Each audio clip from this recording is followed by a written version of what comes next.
Thank you for coming to Kingsborough Community College, whether in person or online today. My name is Tom Mintz. I'm Associate Professor of Photography here at Kingsborough Community College. I'm joined by Shapiro in person and Victor Acevedo online, two of the artists who have worked in our current exhibition, the Techspressionism, Hello Brooklyn Techspressionism 2024 exhibition. We're going to have two quick presentations by the artists and then time for conversation, question and answers, and see what it does. I'm going to introduce Anne first. She'll talk about her work, do a little slideshow, and then Victor's going to show his work remotely as well. These are guests. Renata Januszewska is an artist as well. Kalda is also an artist in the show as well. And Carol is a friend? Carol's a friend. We're all friends, actually. And Victor's yes, absolutely. And there's a bunch of other people showing up online. Darcy Gabarg is online. Hi, Darcy. She has the sculpture garden, the virtual reality sculpture garden. Anne Shapiro, I'm going to just read a quick bio. Okay. Anne Shapiro is learn all about me. Focuses on climate change and landscape, and consists of digital collage, combining details of your own work, or her own work, Anne's own work, photographs and found images from the internet, understanding that warming temperatures are changing our planet in incalculable ways. Anne's work is focused on telling this planetary story. Anne's work is in the collection of the Racine Museum, the Heller Museum, New Hampshire College, the Museum of Modern Art Library, and the Brooklyn Museum of Art Library here in Brooklyn, and other number of collections.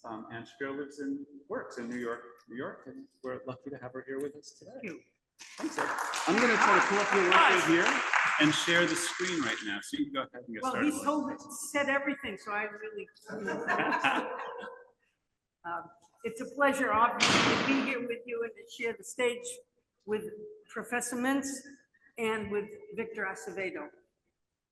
As an artist, my work is dedicated to exposing the harsh realities of climate change and how it is reshaping the landscape I once knew and cherished. I'm essentially a landscape person who became a climate change artist. I grew up in New Hampshire, and I spent many summers in Stonington, Maine, an island off the coast where my mother grew up. For me, it was a place of freedom, a place where I could spend all day playing outside with my friends, and where the ocean was an integral part of everyday life. I loved feeling the cool air and swimming in the cold water, and this is where my love of landscape became a strong part of who I am as an artist. I work in Adobe Photoshop. I gather materials from a variety of sources, but mostly use my paintings, drawings, and photographs, as well as some images from the internet. I layer individual elements, and the number of layers I use really varies from one work to another. I would say probably from 3 layers to 70 layers. And each item is selected to tell the story, whether it's a photograph, a map, drawing, or a painting. The work I'm showing you today comes from 2 of my series, Maps and Climate Change and Raging Climate. The approach is similar in both series. In Maps and Climate Change, I'm telling the story of what is most likely going to happen to our landscape, as well as what has already happened to our landscape. Raging Climate is my response to what is happening to our Earth. How did I go from a landscape person to a climate change person? In January of 2002, while reading an article by Elizabeth Colbert in the New Yorker magazine, I came to the sudden sobering realization: the landscapes I loved were not permanent. I'm going to give people a chance to come in if you want to. Hi, come on. We're here for you. You guys read a little bit. Not on artist time.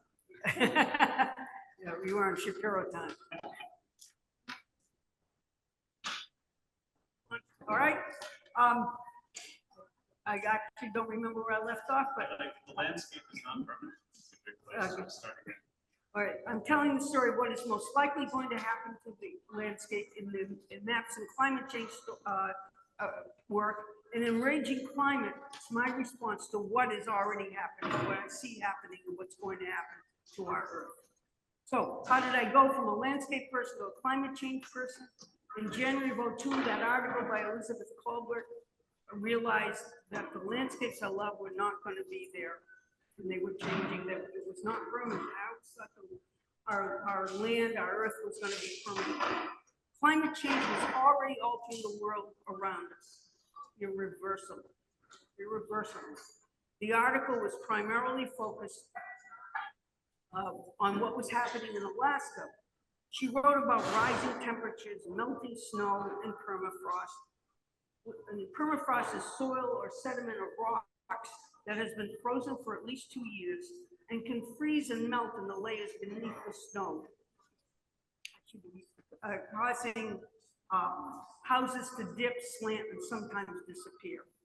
Influenced by this three-part article, climate change and rising seas immediately became my subject. My concern for a number of years was focused on sea level rise. As time has gone on, we know that climate change affects everything. For me, rising temperatures along with rising seas became my primary subject and focus. Okay, the first image, New York flooded, which is also hanging on the wall to my right. I said they left, it's over there. This is the piece that Professor Mintz selected for this show here at Kingsborough Art Museum. And on the piece, I didn't put the names of the boroughs or other places because with the limited space, it would really become confusing. But on this JPEG that you are seeing, I do show where Brighton Beach and Kingsborough Community College are. Can you see it at the bottom? And you can, and Kingsborough College is in the red area. And this is the area that will be the first to be flooded. And if climate change continues unabated, parts of the college will be permanently underwater. New York flooded shows what is happening and what is going to happen with the rising waters. Let's see if I can do this right this time.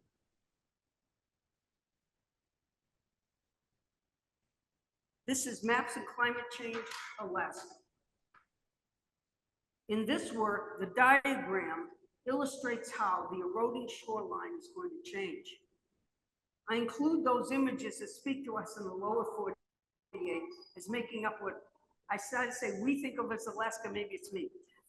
Dog sleds and bears and eagles and totem poles. From the Elizabeth Colbert article, I came to the understanding and the realization that the world as I knew it was going. Those of you who were born in the late 20th century and in the 21st centuries are growing up with temperatures that are totally different from when I was born.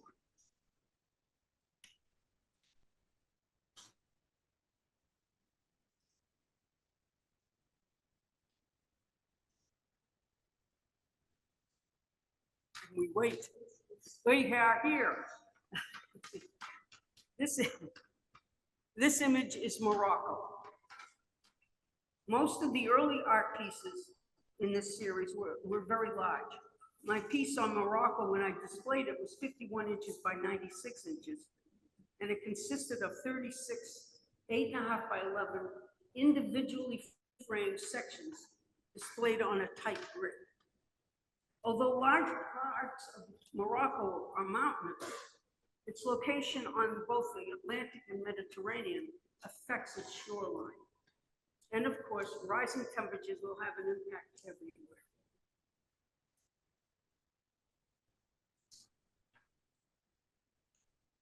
We don't know why this is small. Maybe I put the wrong one up there. This is Maps and Climate Change, Florida drowning. Oh, thank you. Florida drowning. In 2017, I was invited by the Hella Museum in New York City to participate in a traveling show with maps as the theme. This work is one of the 4 pieces now included in the permanent collection of the Hella Museum.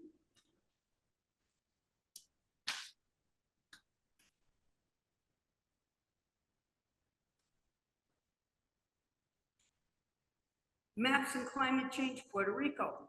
We don't know what to hope for. I was able to talk to my friends in Puerto Rico every day during the aftermath of Hurricane Maria. The horror of what was happening was overwhelming. One of my friends told me, "We don't know what to hope for," which became the title of this piece. Except for the map, which I took from a previous piece on Puerto Rico, this work includes part of a painting I had done, my own photographs, and an exuberant wave taken from the internet and reconfigured.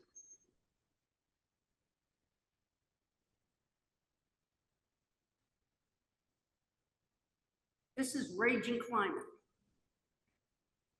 It's the initial painting of what became the my Raging Climate series. Hopefully it depicts my anger.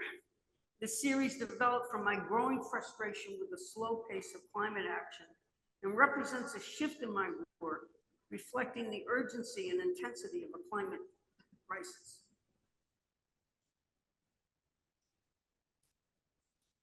This initial piece, titled Raging Climates, led me to develop what became a series. In this image, you see me standing in front of the digital painting. This particular piece resulted from considerable experimentation with my photographs, where I adjusted size or changed sizes, colors, and other aspects while trying to explore the full range of possibilities and find the correct image. The artwork you see here is also 65 by 95 inches, and it is composed of 25 individual 13 by 19-inch pieces on matte paper.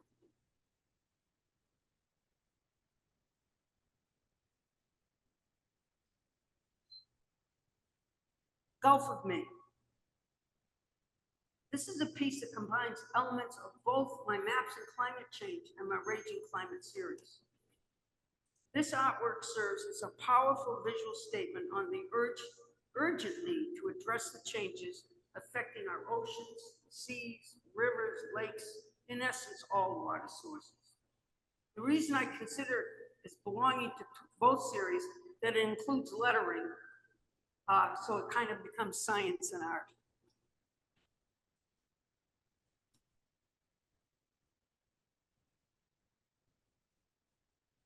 Apprehension.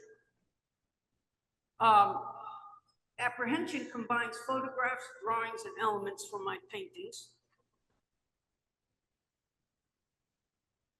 I'm looking at it because I'm trying to decide if it's all from my paintings. The blue circle is not, but everything else comes from previous, no, I'm sorry, wrong, photography and paintings. All right. Although the lobster boat is a small element in the composition on the corner where the blue is,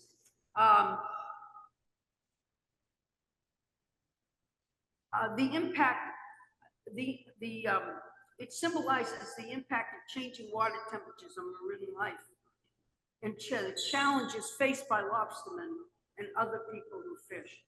The screaming intense colors and its various abstractions seem to be saying, what's happening?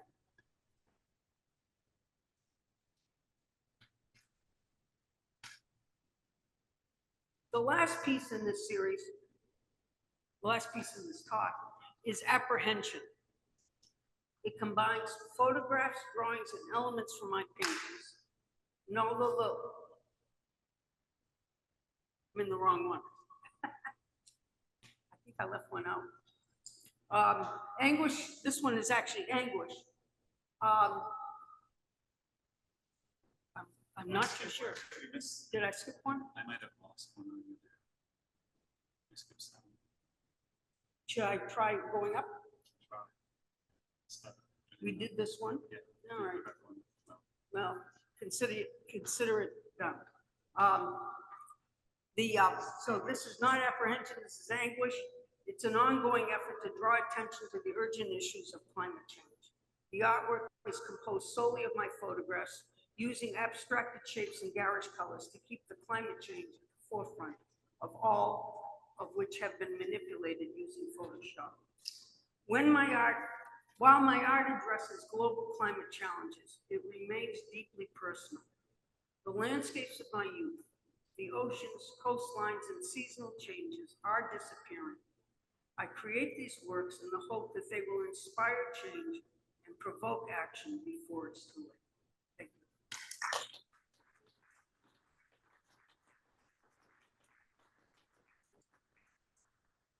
you. Thank you, Anne. That was really inspiring and interesting to hear the ideas that you're bringing into these works, as well as how you're recombining material to create them. That I'd like people to wait for questions. If you have a question, hold on to it. We're going to listen to Victor Acevedo talk about his work, and then have time for questions for both artists. If you're anything like me, you gotta write Right down. I'm gonna take a second here to switch over. Where do we have sharing? Sorry, I messed this up, didn't I? Victor, are you able to share a screen? Are you seeing? I'll try. Yeah. It says you cannot start screen sharing while other participant is sharing. Have it. Oh, here's the button. Sorry, I lost track of my button. Oh, okay, no problem. So I'll try sharing screen now. Try one more time, please. Okay, it should work. I'm sharing my desktop and Great. Yep, it's popping up here. okay, great. One moment. So this is I guess you guys can all see this. Yes. It's a title slide. I sort of modified it for my portion of the program. So once again, it's an honor to be here speaking with you all this afternoon. And thank you, Tommy, for bringing me on, and congratulations for putting together this amazing show.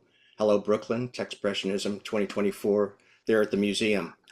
So I will proceed. Something I'll do is I'm going to show more current work first, and then I'll go back and kind of give a brief synopsis of my sort of development from analog traditional media into digital and how that happened. I started in 1977 as an art student studying painting and drawing, and then I started gravitating into digital in 1983.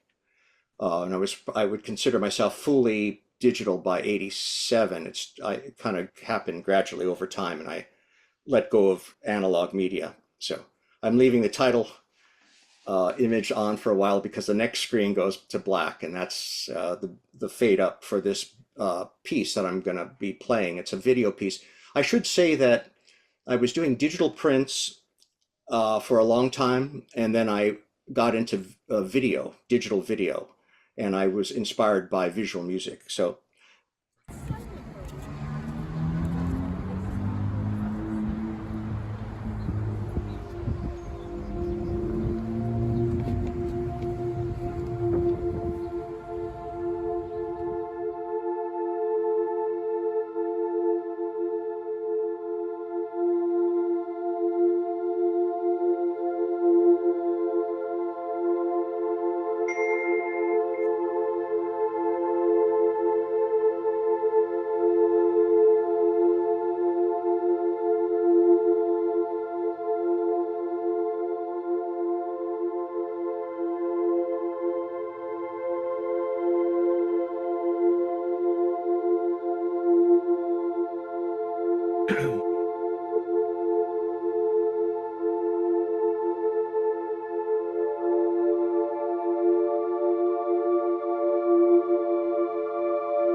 Okay, so yeah, this is my latest piece, and it's the first time I've done anything with AI technologies.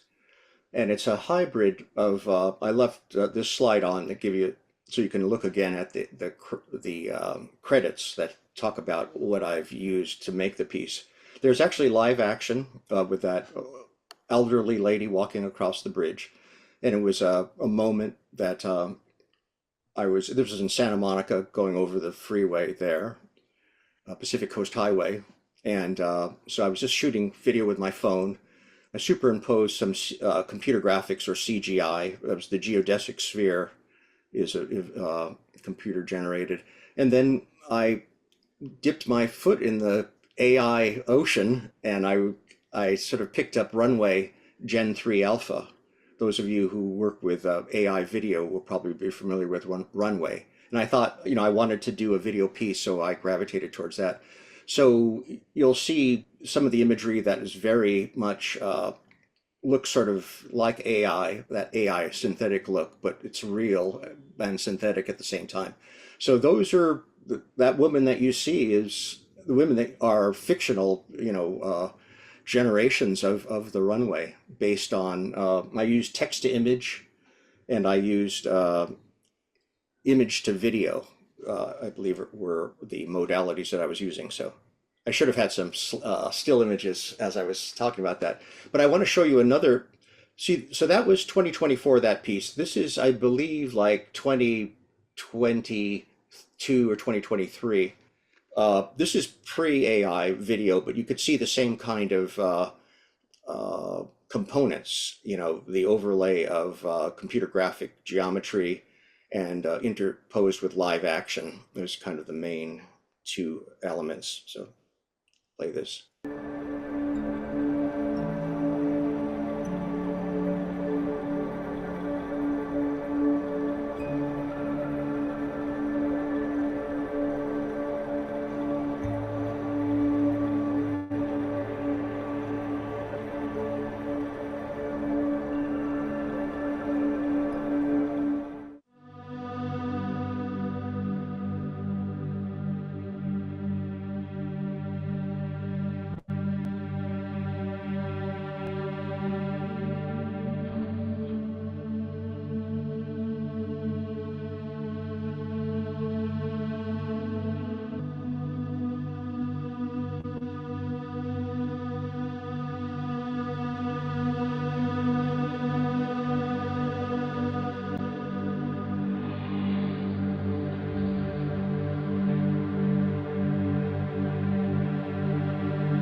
So that was an excerpt of a longer piece.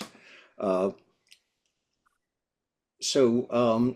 these are still images. So I still continue in my practice to do still imagery as well as the videos. And many times I will pull particular stills from the time-based compositions. So that I find that's a fun way to work, is to actually get the stills from the moving image pieces.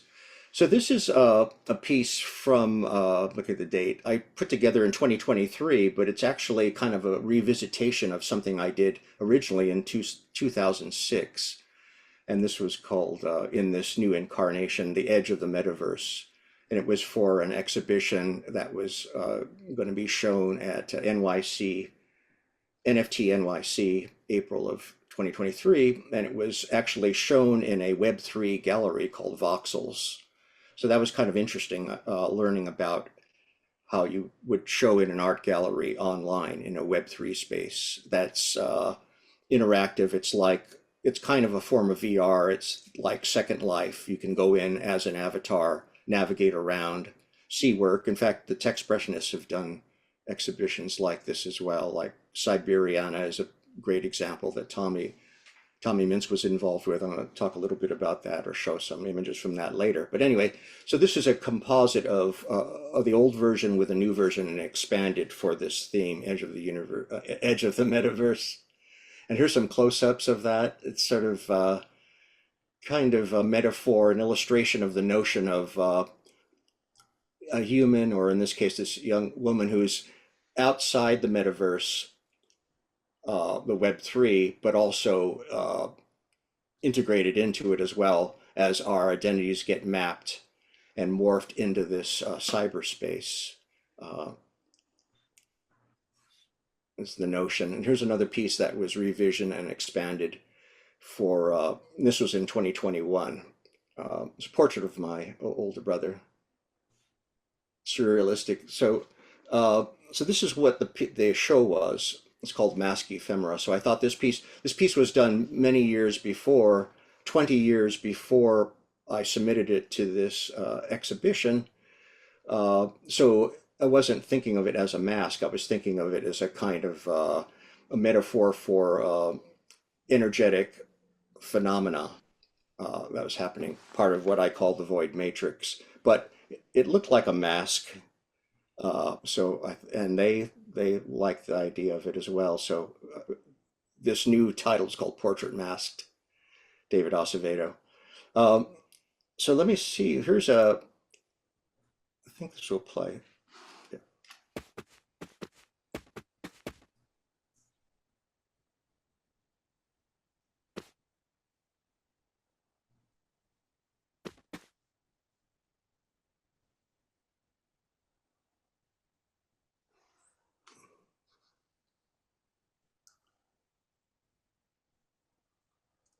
So that gives you an idea of what that looked like in that space, which was Decentraland, which is still happening now. So yeah, okay. So then this is a more recent Web3 space, and I'm kind of hovering on this because really this is, you know, the doorway into the future, the way that we're going to live online in a kind of enhanced virtual space that's very much like VR, but you don't need a headset, but you're moving and navigating in an environment that can be customized by, you know, companies, corporations, or artists. And this was a wonderful example recently. Don't have the dates on this slide. Siberiana, curated by Tommy Mintz, Renata Januszewska, Stephen Pereira, and Michael Pierre Price. And so I was honored to be involved with this. It was like this sort of town space, and all these artist galleries were there that you could enter into, and each artist was able to customize their space exactly how they wanted to do it, you know, as per the tool set and availability. So here's a look into my gallery, and it has these stills from visual music pieces, which were kind of more abstract. I do purely abstract work as well as figurative work. So that was unfortunately, this was on Mozilla Hub's platform, and they've discontinued it, but the show ran for a good chunk of time, and it was a brilliant show, and it was wonderful to see all the artists, all the Techspressionists setting up galleries there. This is an example of one of the pieces in the show. And so I know I have way more slides than I have time for, so I'm going to go fast and maybe not talk in detail as much about things. But I thought this, for those of you who are interested in kind of the history of an artist's work, this section might be interesting. So this is a look back to my analog media. One of my important influences was M.C. Escher. This is one of my favorite pieces of all time, smaller and smaller, and it's very much proto-digital. It's very much fractal-like, self-similarity across scale, for example, the properties of this graphic. And these are, this is a sketch of a hand transcription of one of Escher's diagrams or sketches for developing one of these zoomorphic tessellations.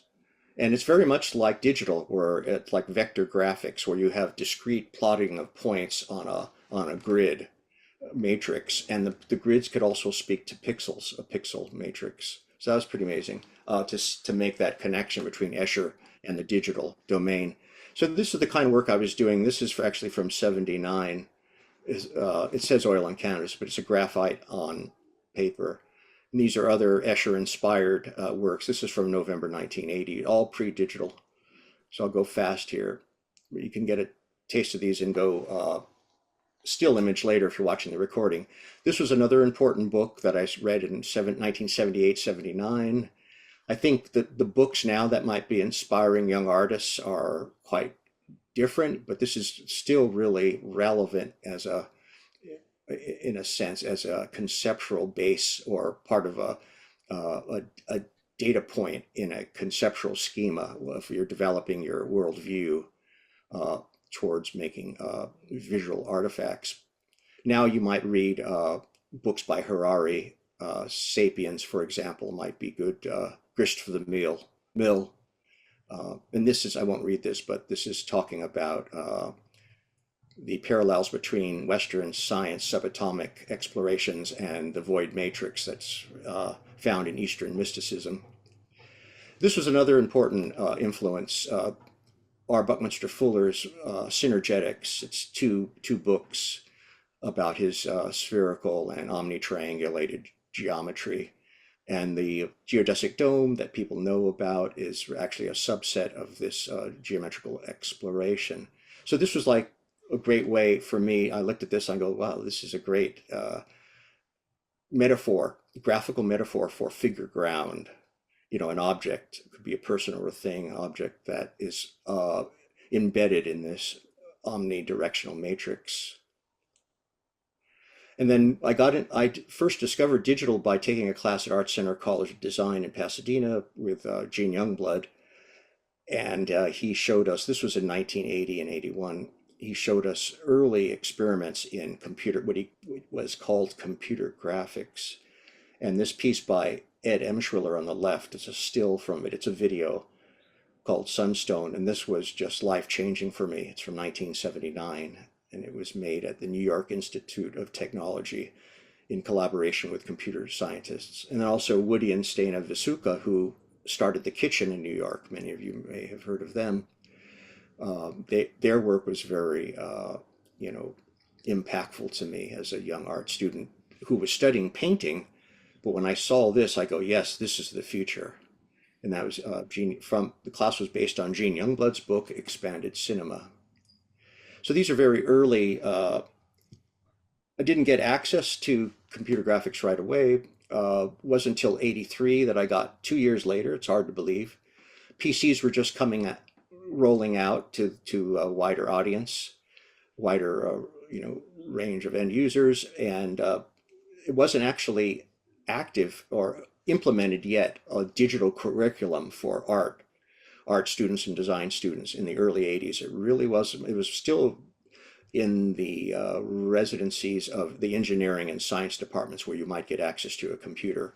But these are examples of early PC-based graphics. First on the left, Paint System, and on the right, an early 3D modeler, which was called Cubicomp, which I gravitated towards more than the painting, interesting enough.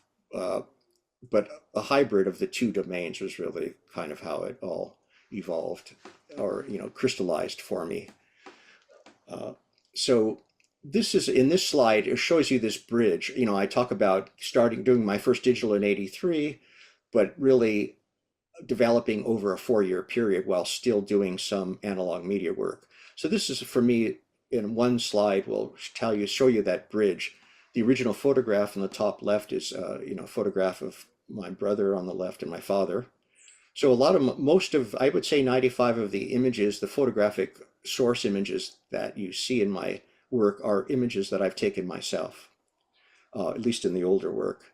So there was a line drawing of that. And then on the bottom left is an oil painting that I started in '83, but because I was interested in digital, I didn't finish it because I was distracted by this new medium, new tool set. And on the right is an example of taking that theme and realizing it in a digital space with a digital tool set. It was called Artworks from 1987. And the series is called Ectoplasmic Kitchen. And here's kind of the eponymous piece from that series, Ectoplasmic Kitchen version 1. And you see the Buckminster Fuller influence with the spherical domain and the M.C. Escher influence as well, still kind of coming together here. And as a vector, the program was a 2.5D program because it had a Z buffer. It was very much like Illustrator. It was mostly 2D, and it just like making polygonal shapes and filling them in color or drawing lines. Output to a digital film recorder. So these are flyers from early shows. My very first public showing of digital art was on the left, digital prints at the Los Angeles Center for Photographic Studies, 1988, the Brand Library, Glendale. So this is a hand-done Xerox of a version of that piece. And on the right, I did a solo show in a restaurant, actually, in a year later in '89. So there's some of this series figured quite prominently in my very earliest public showings of digital art. Here's another piece now getting into the Cubicomp with this photographic and computer graphic hybrid 3D model of a triacontahedron, polyhedral form, interspersed with paint system markings and the photograph that I took myself. It's actually 2 photographs composited together. So these are other versions. So the Cubicomp, it's probably hardly anybody's heard of it these days, but it was one of the first 3D modeling and animation systems that worked on a PC. And it came out in the early 1980s. So by the late 1980s, I felt like I had some facility to sort of crystallize my metaphor that was born of my analog media phase, which was kind of this synthesis of abstraction, geometrical abstraction and figuration. Okay, sorry about that. Okay, so this sort of jumps to contemporary. You know, for years, many of the OGs in digital art will know that we worked for literally decades before there was any strong market for our digital work. And that all changed with the blockchain. It all changed with NFTs, which have their own history going back to 2014, but it wasn't until about 2021, very recently, with which I call the Beeple years. The beginning of the Beeple years was, maybe it was just the Beeple year, when he sold the piece for 69 million through Christie's. So but there's Object, which is a great platform that's active today. It's very stable. It uses the Tezos currency, cryptocurrency, Tezos. There's 3 main currencies now. There's Tezos, there's Ethereum, which was probably the most famous one. And now there's people trying to work with Bitcoin, they called ordinals, which I haven't done very much with that. Sorry about that. So anyway, this is my page on Object. So I recommend those of you interested in selling work as NFTs, tokenized versions, or tokens that point to your digital files. I mean, we couldn't sell digital files before, and now we can sell digital video. We can sell interactive experiences. You know, anything, any digital artifact, time-based or still, can be tokenized and made for sale, made available to a collector base. And there's a pretty healthy, well, we're kind of in a downtime right now. There was a boom with the Beeple year, you know, 2021, 2022, and now it's really, it fell off dramatically, but it's sort of building itself up again. And a lot of these important institutions are still taking it seriously, but in tentative ways. But some key art museums have collected digital NFTs, if you will, like the AKG Museum in Buffalo, New York, even the Centre Pompidou in France, and I believe Los Angeles County Museum of Art have NFTs now in their collection. This is a piece that has an art historical reference. I call it the Lace Maker. This is from 1996, and it was named after Johannes Vermeer's lace maker from 1665. So that was kind of fun. I didn't set out to do something like this, but the image came together. When I assembled the image, I thought the pose that this woman is in reminds me of the lace maker. So hence the title.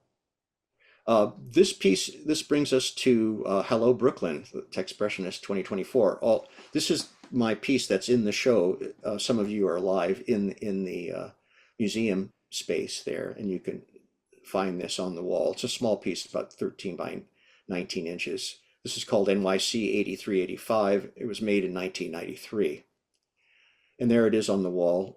Give you a frame of reference.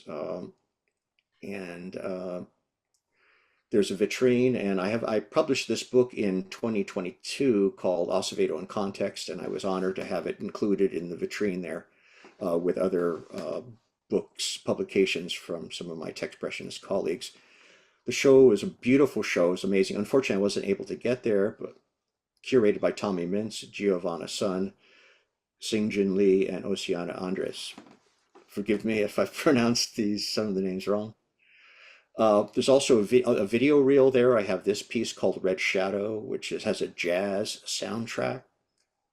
And it's kind of fun. So it's kind of more in the tradition of visual music, but it does have figuration, it does have a narrative. So here's Techspressionism. Many of you have heard the definition: an artistic approach in which technology is utilized as a means to express emotional experience. It's a 21st century artistic and social movement. So it's from the Techspressionism website. Here's another piece called Sunburst Couple from 1998. I'm speeding up here. This is actually a still from a video piece called Recordings version 2. It's a self-portrait. And this indicates another part, a body of work, which is purely abstract, non-figurative. It's from the same video. It's called Lifeform version 3.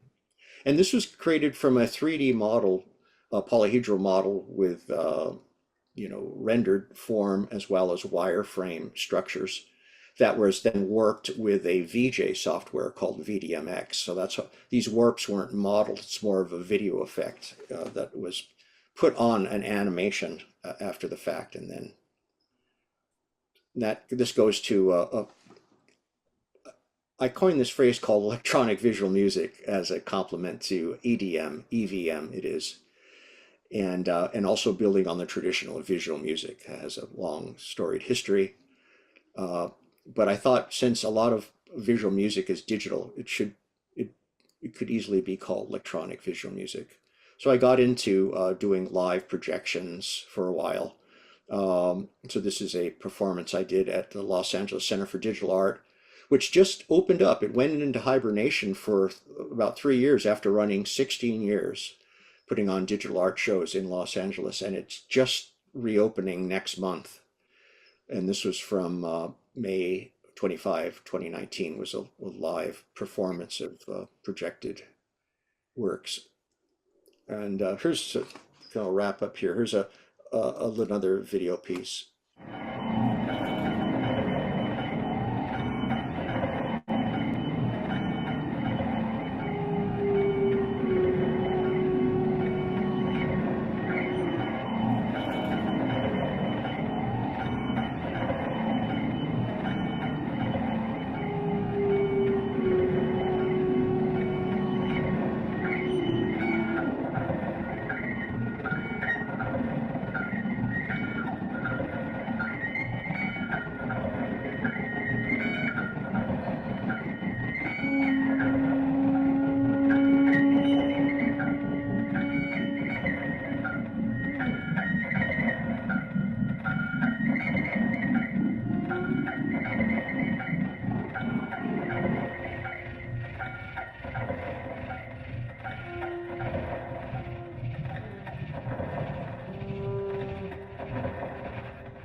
Okay, so yeah, so here's the final slide. I did publish a book, as I mentioned, and you could see it there in the vitrine, those of you at the museum now. It's called Acevedo in Context. It is available as an ebook, and that ebook version could be read as a PDF to make things simpler. And that's available on Amazon. And here's my website if you want to find out more about my work and about me, acevedomedia.com, and there's my email. So I think I'll wrap with that. I'm going to stop sharing screen, escape, and like that. So anyway, thank you so much. Appreciate it. Thank you, Victor. That was fascinating and wonderful to see the progress of your work from analog into digital and how I think it maintains that edge still. I feel like I'm looking at an exploration of like subatomic particles and abstract painting, you know, this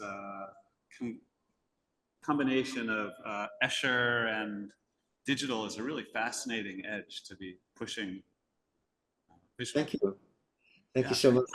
I'm doing my soft shoe routine here while I'm trying to get our camera back up here on our front view. Give me 1 second. There we go. Nope. Can't see routine really. Here we go. And I'd like to solicit any questions that people have for either Anne, about her work about the environment, Victor's work about the mental environment, and our conception of space. Am I describing things way off here? Yes. I'm going to keep my soft pattern going until somebody raises their hand. Is there a question? Yeah, please. Go ahead. Should go up here? Yeah, awesome. I have a question for you about the whole climate change. Because in fact, like in the 50s, it was always like reminding me of the climate change. So how do you come to change?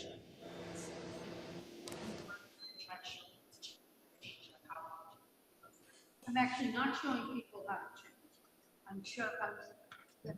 That's another venue in a sense. I'm saying be aware, get involved, assuming you care, get involved, but I'm not telling you how to do it. There's plenty of groups and great agencies and all over the city that we'd love to have your participation. I obviously urge it would be those of us over a certain age. There's a group called Third Act, and that's one I know of. And but there's really a lot of groups. I would go to Google people helping to stop climate change, to prevent climate change. I Google everything. The other thoughts for Victor? Victor, I like that Buckminster Fuller. I sat in Maine, in Deer Isle. I sat in a church listening to a lecture by Buckminster Fuller, and to say it was simple, it was not. And he has a home, or he had a home, obviously, on an island right off of Deer Isle. So it was fun at the time to see him. I can't say that I really understood anything he talked about, but I'm glad you do. That's great that you saw him live. Yeah, and Bear Island, yeah, it's very famous in his story and his world. It was like they had a family home there on Bear Island off of coast of Maine. Yeah, right off of Deer Isle. Yeah, I think. Yeah, I don't know that. Yeah, I wanted to say I really love your work. It's important work, as well as being very lovely. The last few pieces you showed as artistic compositions in and of themselves, the message that you're bringing to the audience, bringing to people's attention is so important. So I think it's really great that you're combining those two realms, informational realm, kind of almost a diagrammatic approach to a more painterly aesthetic approach. So I think, Thank you. Very important work.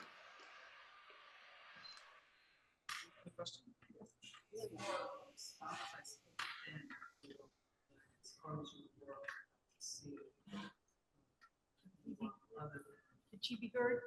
Oh, we'll repeat the question. Other than that, other than what I saw on the screen.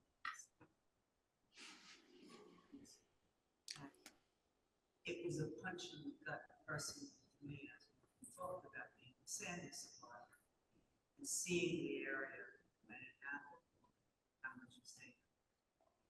Remember it? And Will was mindful of what happened. Seeing the part and that, appreciating the visual impact that it had. That some people learn better by seeing rather than hearing. Right. But as a survivor, right back to the time, in looking at the art of forms, in addition to the actual photographs of the places,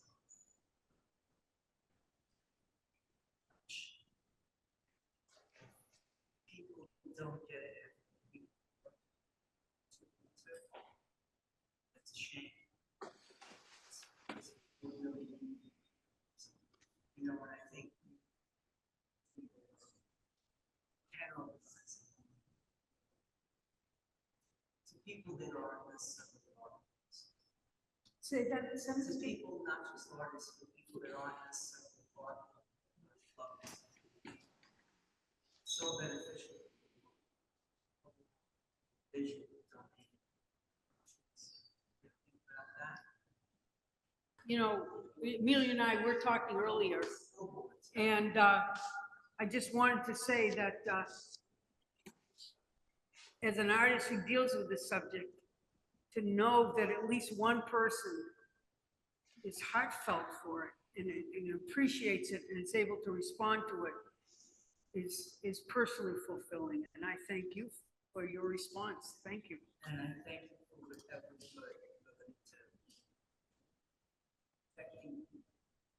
We know around here how devastating Sandy is, and it's devastating around the world. It's not just us.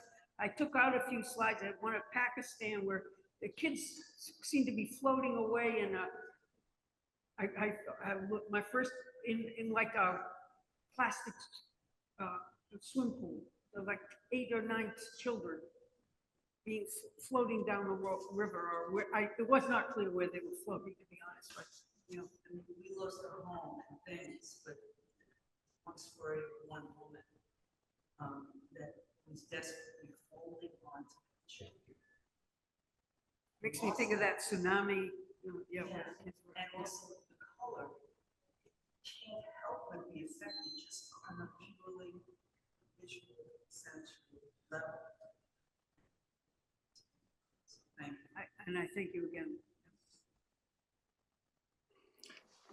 You know, Tommy, I was wondering, do you have a roving microphone? Because it was very hard to hear. We did, but we started getting feedback from it. We Oh. were not successful. The No, question and comment was, Is this picking up? no, I think our mic is Oh. coming through here, but that was picking up through here, through there. Okay. The comment from the audience was, as a local resident and flood painting. Flood survivor. Oh. Yeah. The painting really was personal to the flood survivors here, and who lived through Hurricane Sandy, which struck 10 plus years ago now. I don't know, It's over 10, 15 right? years ago now. And there's still a visual impact from that event, and emotional one for sure, from the people who survived it, and commercial one. You know, the economic impact is still evident in a lot of the area. So we are very much within the painting, and that was discussed by the audience. And also we remarked that it'd be nice to have this outside of the art world and somewhere that people who were not looking for an artwork would find it and get to see it. Yeah, that's correct. Commercials and billboards and stuff like that. Yeah, thank you for that recap of the comment. It's very helpful.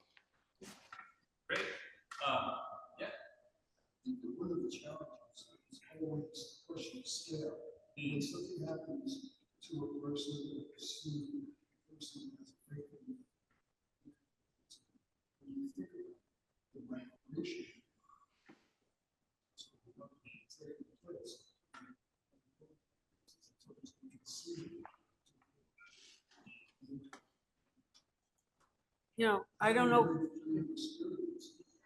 It,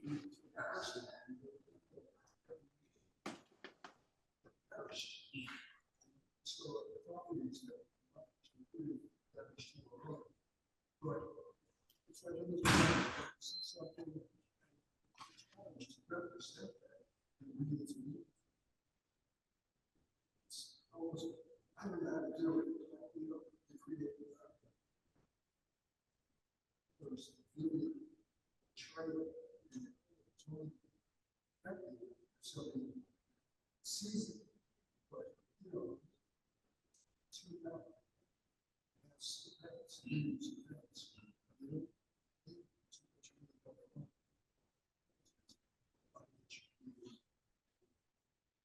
tragedies and wars and things that go.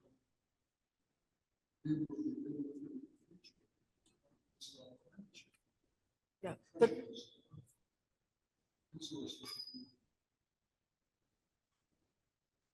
the color was mine, but the maps I found on the internet. Yeah.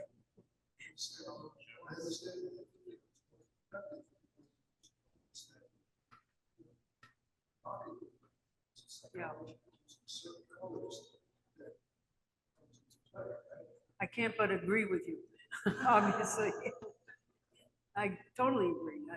You know, the color, I use that kind of vivid color. Obviously, I respond to it, but it's like, it's a cross between, can I look at it or can't I? Yeah, yeah. That's part of it. Thank you. One more question. I just want to say how much I enjoyed your work. I like that one towards the end of the house that you have on the left-hand side. I saw what you were doing coming out of the long tradition, went all the way back to the 1820s and 30s. Thomas Cole and George Ennis later on talked about the deforestation of the American landscape. So I saw kind of what you're doing at the part that was figured and reminded me of this. That's American tradition. One of my favorites, So yeah. I really enjoyed what you're doing. Thank you. Now, I have kind of a devil's advocate question, which I'll throw to. Is there any kind of irony involved in this, in the fact that you use digital and computer instruments to create this art, but at the same time, it's the computer industry that is helping to create this climate change from kids working in the mines in the Congo to get the full bulk to the manufacture of all the, you know, the instruments inside and the plastics that won't be recyclable. And the medium itself is helping to create the problem that you're addressing. Absolutely It's a true. little bit like cutting down trees and making flyers to talk about. Well, 100%. I mean, you know, ironically, I was doing a piece and I thought, how am I going to show this big piece? And I thought, vinyl would be great because you could stretch it out and put it in. I'm saying, but it's plastic, right? How can I do it on good conscience on plastic? But you're right, I'm using a computer. And all the factors that you brought up, yeah, absolutely. It's ironic at best and horrible at the other end. Victor, were you going to say something about it? You know, I didn't really hear the entire comment or question, so it's hard for me to say. Maybe if you could encapsulate, Tommy, and then I could. The quick recap of the question is it difficult to square being an environmentalist digital artist with the fact that digital art necessitates computers, which are environmentally devastating to create, if you look at the scale of industry involved in creating our media? From cobalt mines to the electricity that powers our NFT server, AI server farms and the air conditioning Cryptocurrency on and- because I yeah. got the digital going. Yeah, it's sort of a necessary evil, but I don't know for a fact, but my gut reaction is on the scale of things in terms of, toxicities that are being produced by, big oil and other, or, the military industrial complex, weaponry, all of this, toxicity and destruction that's being created in other human endeavors probably dwarf what's happening in the art sphere. But it's just there is a bit of irony there, and hopefully, if humanity gets on track, a lot of these things, and as we address climate change as a big example, will mitigate a lot of the things that we've been doing for decades, for thousands of years, or more recently, with fossil fuels. So yeah, we have a lot of work to do, and we should be motivated, being that our survival is predicated on that work as a whole species. Uh, so yeah, I mean that's one way of yeah, you're tapping into a particular relevant point. So, but That's one, that's what I would say. there's one thing that it is true, that there is a lot on the positive side. There are a lot of small and medium and large attempts to work with this issue. And wind and solar power is growing and increasing in importance. There's lots of little projects that are going on all over the world, trying to solve the problem in a manifold different ways. I kind of believe, and I don't know because I don't understand engineering and geo and whatever, that one of the things that will help save us is technology. And in order to find those technologies, they're going to be using computers, and they're going to raise, so it is a little bit of a, I don't think we know another way at this point. I mean, there's ways that they're trying to take CO2 out of the environment, and put it into rock and bury it. I've not made I did my PhD. The one thing they said, and what I learned is, make your subject small, because there's so much to know. So I really focused on the issue that I care about the most, I guess. I mean, it's not that I don't care about the others, but this is my issue. So I've kind of hyper-focused into that, and I've not looked at solutions, but I do know there is a lot of work going on in this field. A lot of work, and hopefully, yeah, Amelia and I have crossed our fingers. Yeah, hopefully some of this will, I know some of it will help to a degree, how much, we don't know, but keep on working. I'd just like to throw in a plug for retrocomputing and reuse of old computers that were manufactured and disposed of by artists. Often find a lot of materials that are just cast off. Big screens like we have in the show. And a lot of this is recycled materials. Even though it works, it's great, I still have explained it. It's planned obsolescence. It's on purpose. That's what it's about.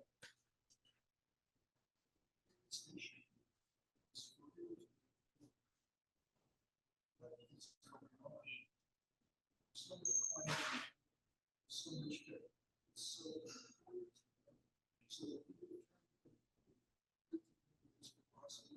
possible solutions. But there's also, capitalism left unchecked, just like technology left unchecked. It's dangerous thing. The next thing you have ethics and humanity. So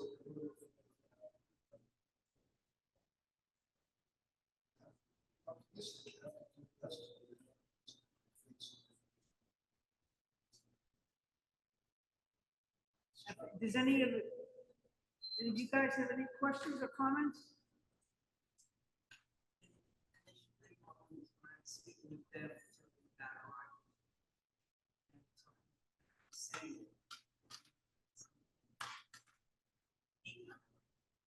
Say again? I remember I was saying it, but I was saying Oh, moved by well, certain. thank you. I don't think they're hearing, is that, We're praising each other and each other's work. And I'd like to praise everybody here. yes. Paying attention and taking in all these complicated ideas and seeing where they interact. Sometimes they do, sometimes they don't. Both are interesting. It's really wonderful to see Victor Acevedo's work and Shapiro's work in relation to one another, which we thought might not have any relation in certain ways. One's about environment, one's about this sort of philosophical geometric constructs of ideas and forms and functions, but I think there's actually a lot of visual qualities that we're seeing, this layering of colors and effects, of emotional,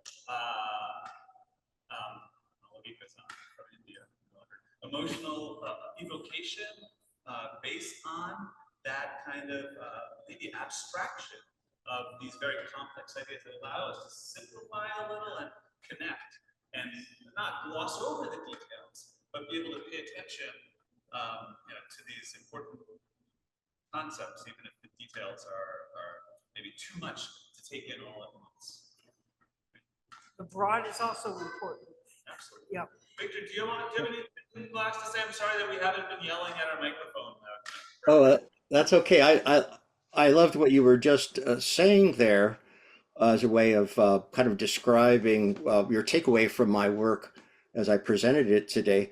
And I wanted to say that I'd like to think that my work also includes kind of the energies and the ideas and concepts from the natural world.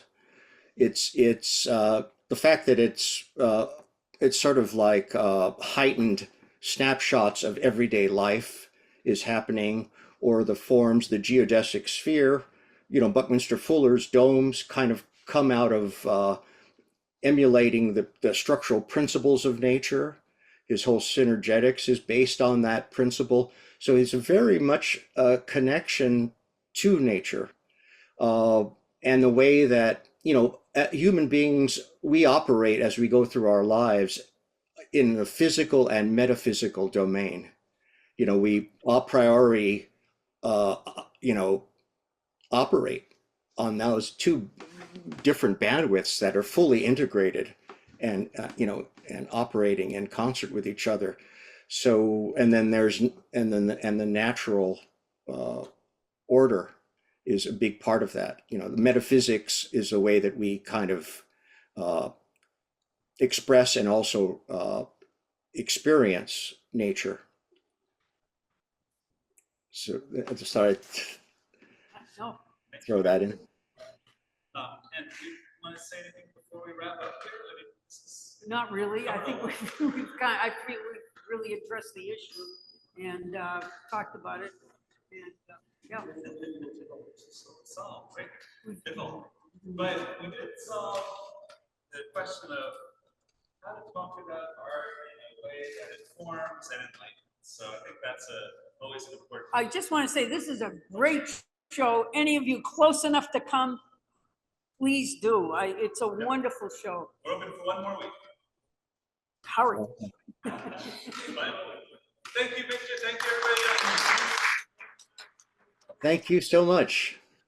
Thank you, everybody, for coming along. Thank you. Thank you. Have a great Thank you, Anne. Thank you, Victor.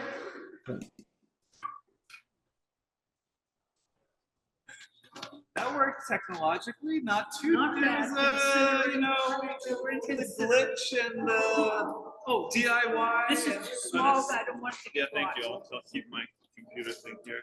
Thanks, Victor. That was really fun. I appreciate you sticking with us through the, microphone. Those are And really Oh, that's fine. Yeah, it was very, other than that's the only thing I think that was missing was a way of getting a microphone to the audience members Yeah. that wanted to comment or question. Other than that, everything worked really well. I mean, Great.